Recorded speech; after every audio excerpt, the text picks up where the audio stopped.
9वीं कक्षा के तृतीय भाषा हिंदी कालांश को स्वागत। बच्चों, हम इस वीडियो में जेल में मेरे मित्र विषय का प्रश्नोत्तर को आगे बढ़ाएंगे। बच्चों, इस विषय का 1 नंबर च तक हम ख़त्म कर चुके थे। आज देखेंगे 1 नंबर 6 से। 1 नंबर 6 का प्रश्न है, लेखक इन जीव जंतुओं से भयभीत क्यों नहीं था। इसका उत्तर है, नेहरू जी प्रकृति के निकटतर होने के लिए व्यस्त थे। जीव जंतुओं लेखक के जेल जीवन का निर्जनता को दूर करते थे। जीव जंतुओं को लेखक सर्वदा अपना साथी तथा मित्र मानते थे। उनके माध्यम से लेखक प्रकृति के निकटतर होकर प्रकृति का उपभोग करते थे। नंबर ज प्रश्न है, गिलहरी के बच्चे को बचाने का क्या उपाय किया गया। उत्तर है, गिलहरी के बच्चे को बचाने के लिए सब सोच में पड़ गए थे। नेहरू जी के नज़र नली में पड़ी, इसलिए सब नली से गिलहरी के बच्चे को पिलाने की कोशिश किए, लेकिन इस नली से दूध पिलाना आसान नहीं था। सब परेशान थे कि बच्चों को जल्दी ही दूध न पिलाया गया तो ये बेचारी मर जाएंगे। जेलर रामप्रसाद जी रुई लाकर नली में दूध डाले, उस पर रुई लपेटी। रुई दूध से गीली हो गई और गिलहरी का नन्हा बच्चा रुई चूसने लगा। चूस चूस कर बच्चे ने नली का पूरा दूध पी लिया था। इसे देखकर सब बहुत प्रसन्न थे। नंबर निया, नेहरू ने देहरादून जेल में रहने वाले मैना के एक जोड़े के बारे में क्या लिखा है। उत्तर, देहरादून जेल की नेहरू जी के कोठरी में मैना के एक जोड़े ने अपना घोंसला बना रखा था। उन दोनों को नेहरू जी खिलाया पिलाया करते थे। वे इतने पालतू हो गए थे कि यदि सुबह या शाम उन्हें खाना मिलने में जरा सी देर हो जाती तो वे चुपचाप नेहरू जी के पास बैठ जाते थे। वे दोनों मैना जोर जोर से चिल्लाकर अपना भोजन मांगते थे। उनकी क्रियाएं और चिल्लाहट सुनकर नेहरू जी को बड़ा आनंद मिलता था। ट नंबर प्रश्न है, देहरादून जेल में नेहरू जी कैसे भूल जाते थे कि वे जेल में हैं।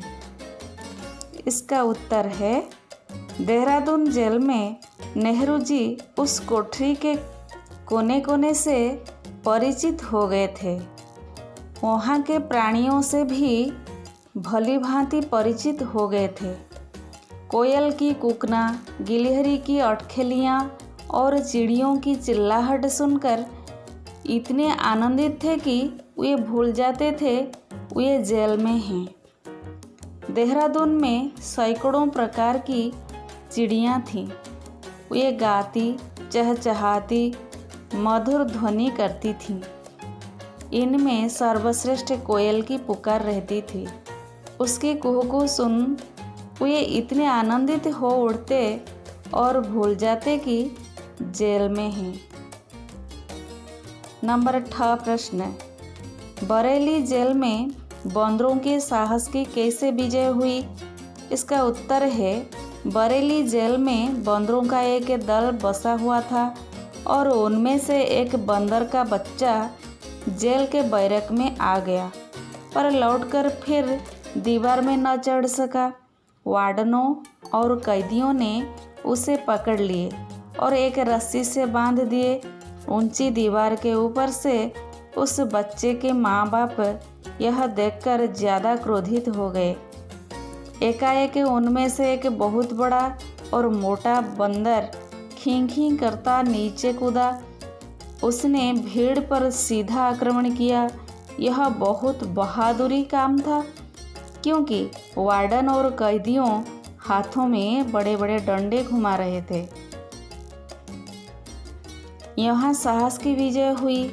मनुष्यों की भीड़ डरी और अपने डंडे छोड़ भाग खड़ी हुई। बड़ा बंदर बच्चे को छुड़ाकर शान के साथ ले गया। नंबर ड।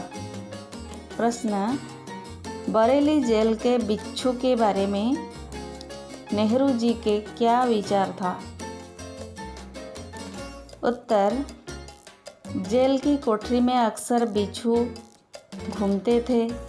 वे कभी नेहरू जी के बिस्तर पर मिलते थे तो कभी किताबों में मिलते थे, जिसे नेहरू जी अचानक उठा लिया करते थे। पर उन बिच्छुओं कभी नेहरू जी को डंक नहीं मारा। एक बार नेहरू जी एक जहरीले बिच्छू को एक डोरे में बांधकर दीवार पर लटका दिए। थोड़ी देर बाद वह वहाँ से भाग खड़ा हुआ। इस स्वतंत्र बिच्छू से दोबारा मिलने की नेहरू जी की इच्छा न थी। नेहरू जी अपनी कोठरी के कोने कोने में उसकी तलाश की, किंतु वह गायब हो चुका था। अभी देखेंगे नंबर 2। ये सारे प्रश्न 1 नंबर वाला प्रश्न है। निम्नलिखित प्रश्नों का उत्तर 1 या 2 वाक्यों में दीजिए। नंबर 2 का क नंबर प्रश्न है, देहरादून जेल की उस कोठरी में नेहरू जी लगभग कितने महीने रहे? उत्तर है, देहरादून जेल की उस कोठरी में नेहरू जी लगभग 14.5 महीने रहे। नेहरू जी जेल में क्या क्या चीज़ें पहचानने लगे थे? ये ख नंबर का प्रश्न है। उत्तर है, नेहरू जी जेल में सफ़ेद दीवारों, छत और कीड़ों द्वारा खाई हुई कड़ियों पर पड़ी हुई प्रत्येक रेखा और बिंदुओं को पहचानने लगे थे। ग नंबर प्रश्न है, जेल में दूसरे कार्यों से फुर्सत होने के कारण नेहरू जी किसके अधिक निकट होते चले गए? उत्तर है, जेल में दूसरे कार्यों से फुर्सत होने के कारण नेहरू जी प्रकृति की अधिक निकट होते चले गए। नंबर घ प्रश्न है, किससे नेहरू जी को निरंतर युद्ध करना पड़ता था? उत्तर है, खटमलों, मच्छरों और मक्खियों से नेहरू जी को निरंतर युद्ध करना पड़ता था। नेहरू जी को किसकी अटखेलियाँ देखने में बड़ा आनंद आता था? उत्तर है, नेहरू जी को गिलहरियों की अटखेलियाँ देखने में बड़ा आनंद आता था। 4 नंबर प्रश्न है, नेहरू जी लखनऊ जेल में घंटों बैठे क्या करते थे? उत्तर है, नेहरू जी लखनऊ जेल में घंटों बिना हिले डुले बैठकर पढ़ते लिखते थे। नंबर 6, गिलहरियों के बच्चे पेड़ की टहनी से नीचे गिर जाने पर उनकी माताएं क्या करती थीं? यह प्रश्न का उत्तर है, गिलहरियों के बच्चे पेड़ की टहनी से नीचे गिर जाने पर उनकी माताएं उनके पीछे दौड़ी हुई आती और उन्हें गेंद की तरह अपने मुंह में दबाकर सुरक्षित स्थान पर ले जाती थीं। नंबर ज, नेहरू जी किस लिए चिंतित होने लगे? यह प्रश्न का उत्तर है, धीरे धीरे रात होने लगी परंतु माँ गिलहरी बच्चों को लेने नहीं आई, इसलिए नेहरू जी चिंतित हो उठे। नंबर झ, कौन गिलहरी के बच्चों को उठाकर नेहरू जी की कोठरी में ले आया? उत्तर है, कैदी गिलहरी के बच्चों को उठाकर नेहरू जी की कोठरी में ले आया। नंबर निय, पांडे जी आते ही गिलहरी के बच्चों के बारे में क्या बोले? पांडे जी आते ही बोले, ये बच्चे तो बहुत ही छोटे हैं, न तो ये पत्ते चबा सकते हैं और न ही उन्हें रोटी का चुरा कर खिलाया जा सकता है, कैसे जीवित रखा जाएगा इन्हें? नंबर ट, जेल में किनका पालन पोषण करना कठिन समस्या हो गई थी? उत्तर, जेल में गिलहरी के बच्चों को पालन पोषण करना कठिन समस्या हो गई थी। नंबर ठ, गिलहरी के बच्चे के बारे में सब क्यों परेशान थे? इसका उत्तर है, सब परेशान थे क्योंकि गिलहरी के बच्चों को जल्दी ही दूध न पिलाया गया तो ये बेचारी मर जाएंगे। नंबर ड, नेहरू जी की कोठरी में किसने अपना घोंसला बना रखा था? उत्तर है नेहरू जी की कोठरी में मैना के जोड़े ने अपना घोंसला बना रखा था। नंबर ढ, अल्मोड़ा जेल में क्या देखने योग्य थी?